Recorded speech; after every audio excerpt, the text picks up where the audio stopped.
Intro take one, Mark. Yeah, so I'm thinking about like the 1984 ad, and I don't know when you saw it or how you experienced it, but In 1984, of course. well, I was born in 1988, Yeah. so I didn't even see it when it first came out. But I remember the reference of it because I'm really inspired by Apple in many ways and how they build products, and it's one of these few companies that not only has beautiful products that are so useful, but also successful. Like, they're very commercial. They have shown how you can really have global impact through beautiful products and experiences. Anyway, so I'm learning more about this amazing company, and there was this pivotal moment of 1984, and I watched that ad.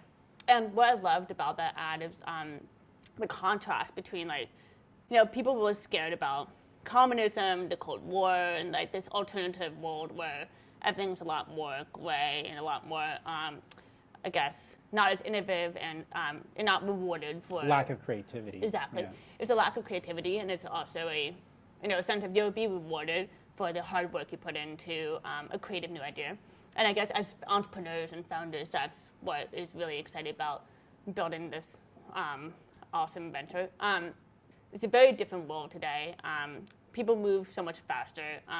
In some ways, we've seen that vision come to life. But there's more challenges around. It's almost this converse problem where now we've proven some extent of like what we can do, but there's so many implications if you're a company. How do you stay relevant? How do you stay competitive? How do you maintain that the position you were in? So. Yeah, I agree. Wait, did you see the ad? Do you remember when it came I did. It was before I actually even had a computer. I was like, how old? I was 11 years old at the time. So, but I remember the ad, and I remember it resonating for even way past 1984 as this like thing, and especially when Steve Jobs came back into Apple. Yeah. That became a very big thing because that was a sea change in like how Apple was to what happened after Steve Jobs came. Yeah. After Steve Jobs came, Apple created the iPod, which eventually led to the iPhone, and all these crazy designs for the new computer, the iMacs, and it set forth like this whole design language about how people should create product. Yeah. And it became an ethos. Like when you're creating product, you should focus on design. Yeah. And for me, it means a lot because like when working on Arcade, I mean, design is like at the forefront of like our focus on like what we're trying to create, right? Part of it is not just the design, not just the visual look, it's the usability. Yeah. It's how easy it is, how simplified the experience is. Yeah. Right? I do think that like the number one experience that any product should have is how simple it is to use. Yeah, I mean, simplicity is funny. Like when people think about products or competitive advantage, they always think about data. They think about the almost impossible Features. Exactly. Yeah. But design and simplicity is so hard to get right. And I think once you figure out, the right language and the right people, and the right mentality and the right ethos, like it is something special to be protected, and that is a competitive advantage. Yeah. And I think we have a lot to figure out, but I think we have really gotten pretty far in some of that, figuring out some of that. But yeah, I care deeply about design personally. I think that I grew up with an architect as my dad, and I remember he would come home with these beautiful model houses, and he would just also point out flaws in architecture, like when we pass by a house or inside a house, and I really have that level of aspiration to a user using an Arcade. Like if they notice a flaw, and we have many, but I want to minimize that, and I also want that experience that when they finish using us, they're happy that they used us. So. Yeah, I want one thing. You've heard that expression of like. You always remember how people made you feel. Yeah. Well, I want people to remember. I want to remember how people feel about when they use our software. Yeah. Right. And I want to optimize for them feeling good about it. Arcade provides a whole new experience to being able to share and communicate the story of their product. Back in the late 90s when I started my career, it was impossible to start your own company. I mean, you needed a ton of money to be able to do anything. And even back then, using the tools that we had back then were incredibly difficult to use. The web was just a figment of someone's imagination, really, and it's much different than it is today. Actually, can you maybe share a little more about that story about disks, like how you had to do a software release on a disk? Oh yeah, so yeah, back in my early days working enterprise software, our release cycles were very different. Like we didn't have the web. We were releasing software that had to be installed on servers in someone's data center, and we would cut a gold disk, a CD-ROM, and we would go through several iterations of an alpha, beta, and then eventually you get to the release candidate. And by the time you get to the release candidate, you start producing these gold disks, these CD-ROMs that you would install onto the servers. And that happened maybe once a year or something like that.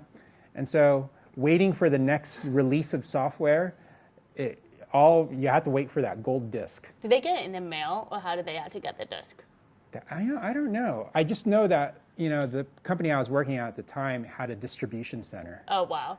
And there were people in the distribution center that had their primary job was shipping out these disks. Wow. So I don't know how they did it, whether it's like a UPS or FedEx or I have no idea. I'm just imagining a customer waiting by the mailbox for the disk to arrive. And yes. Okay, this is the moment where we're actually using a new software app. Yes.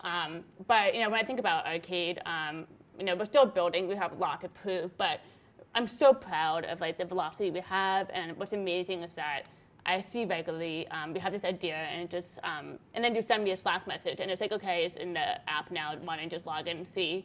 And it's such a different experience. It literally is at the speed of thought. Yeah. I have never been able to build software in the 25 or so years I've been doing this. I've never been able to build software at the speed that we're doing it today. Yeah. It's amazing to be able to jump into a meeting with a customer and have them tell you about an idea they had or something that sparked an idea, and be able to come back the next day with a prototype, a working prototype. Yeah. Right. So it's a very different world than it was back. Well, I mean, again, I've been only working in software for a decade, and you've seen a lot more than I have. But when I look at how people build businesses today, it's a little scary. It's exciting, but it's also a little scary because you can have an extremely talented developer anywhere in the world now. They can self-teach how to build great products. And so in the span of a weekend, you can have a huge company face a competitor just from with a few hours. So it's exciting, but also the implications, I think, are very different now. So if you want to maintain market position or ensure that your customers are still happy with the product, you have to constantly be thinking about who else is shipping, also getting feedback as you're building new products. So yeah, absolutely. Competition is definitely an important thing to consider. Yeah.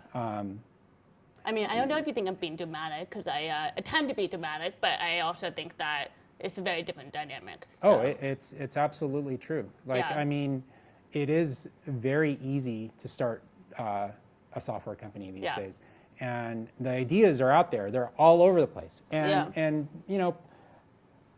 people aren't getting patents for everything that they build these days. Back in the day, you try and patent everything. Yeah.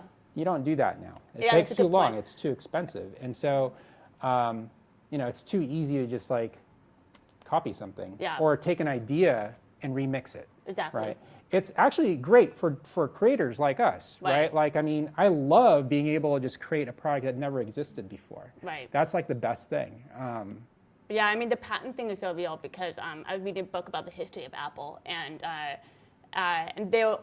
the patent piece was a core part of their whole business strategy. Was that as soon as someone built something new, they rushed to the patent office, and that was the beginning and the end of the I guess the announcement. Of course, they have the marketing piece, but Yeah, like you said, like nobody is really patenting now because it's so much has been discovered, so much has been built, and I think there's so much more innovation, especially with AI. But it's I was talking to someone the other day. It's kind of similar to the drug discovery process, where at one point in time you had all these compounds. There was a lot of technology that, for the first time ever, you could combine them and see different possibilities. But then there was this innovation cliff, where the technology accelerated the pace, and then there was this drop off where there was not as much to discover. There's still more opportunity, but it's harder. And I think we're actually in a very similar stage right now with software, where we kind of hit a little bit of this. We've got accelerated so much with new pace of shipping and building and iterating that there's not as much patent strategy or opportunity for that's no longer a competitive advantage. Yeah. The competitive advantage is now speed. Yes. And I just really am curious, like how are these big companies that for so long have been relying on patents and also just the fact that a core product exists, are they going to still be the same companies? How is it going to look differently in the next 10 years? I have no idea. I do see glimpses of interesting things happening. I mean, AI for sure is very interesting. It is. It's in some ways kind of threatening too to people like me who love writing code, right? But I can see a future where things are different. Just you can imagine something and have it be ready for you, right? Yeah. Like it's not going to be this process of like I need to start a company for that, right? I got into this because of just the idea of demos. Yeah. My entire career has been based on creating demos and crafting a story around the software that the company is building. Yeah. And oftentimes, most people don't know how to tell that story. Right. I've had to kind of hone that craft over the years. Yeah. And part of why we're building Arcade is for this whole demo-driven development process, right? And the idea that the demo is the critical thing that ties everything together. Yeah, it's how you build good product. It's how you make sure that what you're building is the right thing. Yeah, I mean the demo is the critical moment, and bring it back to Apple. They were in many ways the masters of demos and storytelling. But what I think is going to be interesting is what I think about the 10-year vision of what could be is that demos are usually a moment in time, where it's your product has been built and now you have this one amazing presentation or opportunity for your customer to see it, and then the conversation's over.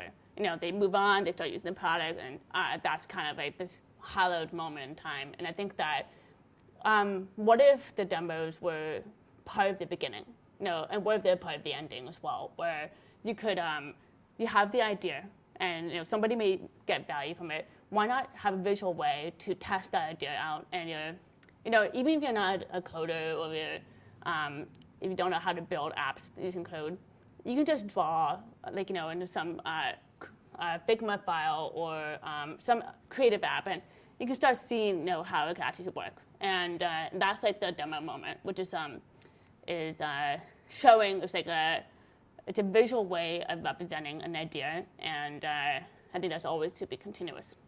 So yeah, I have a hot take though. I mean, so my hot take is that honestly, software is boring. It is. It's really boring. I mean, it's really just if you look at the majority of the SaaS apps and other types of apps that people are creating, everyone's creating, including us, could be construed as it's just another thing, right? And it's just pixels on a screen. But the focus of Arcade is not just about the pixels on the screen. It's about trying to come up with a story that tells why we have those pixels on the screen, right? And why we're creating a solution around a problem. And so the focus of creating that story is kind of the most important part, I think, of building out Arcade. It's also the hardest part. Yeah. And it's the part that we can coach people, but at the end of the day, the storytellers are the ones who know what the best story is to tell. So yeah. So That's a little bit about why we're building what we're building. We still have a small company. We have a lot to prove. I mean, I'm thrilled about the progress it made. We have millions of people engaging with our product on a monthly basis, which just is incredible. But what we are trying to do is support this new way of building.